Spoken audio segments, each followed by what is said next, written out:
pan. And a couple of people said to me, he's more like a number 3 type starter, and which really surprised me because, again, you look at the amount of money that he's being paid. So when he popped up at number 45 on the list, which is done by, voting of folks at ESPN, that I thought was really aggressive based on the feedback I was getting from people who've seen him pitch. And that's not to say that he can't develop into a frontline, top-of-the-rotation type guy, but, boy, it has not been good this spring. And it'll be interesting to see, how Major League hitters adapt to him. He has a really unusual delivery. And, by the way, about that top 100 list and where Bobby Witt stands, it was interesting. I mentioned that I'd gone around to players and asked them to look at our list and basically to critique our list and tell us where we're full of crap. And a number of players mentioned to me as they were going down the list, they looked at Bobby Witt Jr. and felt he was too low. That's right. Carlos Correa the other day was like, man, that guy's good. Kyle Farmer of the Twins, he looked at that and said, no, that guy's a great player. They thought he had a chance, based on the feedback, to, potentially be in the conversation of top 10 right now. Yeah, I was, and I think he'll be in the top 10 as long as he stays healthy. I mean, he's 16 with arrow pointing up, but we all agreed that we thought he should be higher. But Mike Trout, number 19, there was a stretch that it would be ridiculous for him to be anything but number 1. Did that surprise you at all? Well, Stephen, it's funny you use the word ridiculous. I showed the list to Matt Olson, the first baseman for the Braves, and that's exactly the word he looked. He was shaking his head like, come on. Mike Trout at number 19. Now, in defense of us, I would say this. He hasn't played that much in recent years. He's had all these injuries, and he's gone to spring training this year. He's been telling people that he not only wants to get back to playing in games because he's had these series of injuries that are unrelated in recent years, but he wants to get back to being a dominant type player. And let's face it, if he's healthy, he's going to be that guy. He can, and we saw it even in stretches last year when he was actually healthy, where he was the old Mike Trout. I think that's going to happen again this year.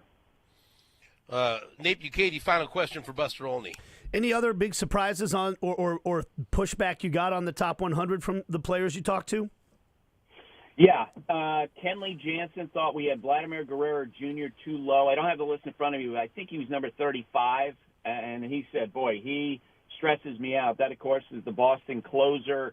There were players who were very much advocating for Julio Rodriguez of the Mariners to be higher. There are players who, they have a lot of respect for Corbin Carroll, the Diamondbacks, but they felt like I think he's number 10 or 11. He was too high. Their feeling was, no, he doesn't have enough time in the big leagues. That was the overriding feedback from players, was that we were giving too much credit to guys who didn't have a lot of service time, and we were not giving enough credit to players who'd had a lot of service time. It was Kyle Farmer, I think, and Matt Olson both looked at the list and saw, Paul Goldschmidt, Nolan Arenado, like in the 40s and 50s, and they were just shaking their head going, really? Those guys, Paul Goldschmidt, MVP of the National League just, 2 seasons ago. That definitely was something that, I took back to my editor and said the players are not happy with us about that. You can check out the list at ESPN.com. Buster Olney, great stuff as always. Thank you so much for the time. We'll talk to you next week. All right, guys. Always fun. That's Buster Olney from ESPN. That segment was loaded with information, fellas. Jam-packed as always. Right. Much like the players and their opinion of Corbin Carroll, many times over the years, a lot of our listeners have thought Jake Gutierrez is a little bit too high. So I don't.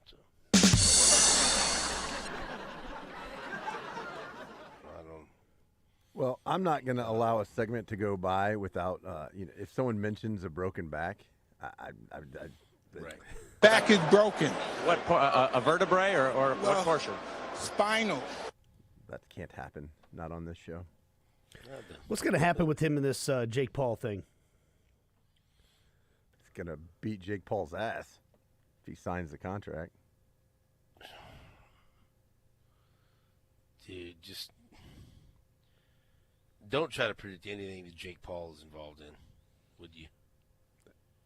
Fair. I've heard they're going to try to get him to wear headgear. And if it's an exhibition, Right. it'll be fixed. I mean, if allowed. But I mean, Tyson's almost 60 years old. I mean, Jesus, 60. He's like 57 or 50. I mean, I know. I'm saying he's. I mean, that's. Yeah, I don't know. Yeah. Oh well. If there's any sports lord above, he'll allow Mike Tyson to knock him cold, but we'll see. People will watch. People will most definitely watch. You'll watch. Absolutely. I said It's gonna be all you have to do is be a Netflix subscriber. Right. So it'll be probably the most watched combat sports event ever because of that. Yeah.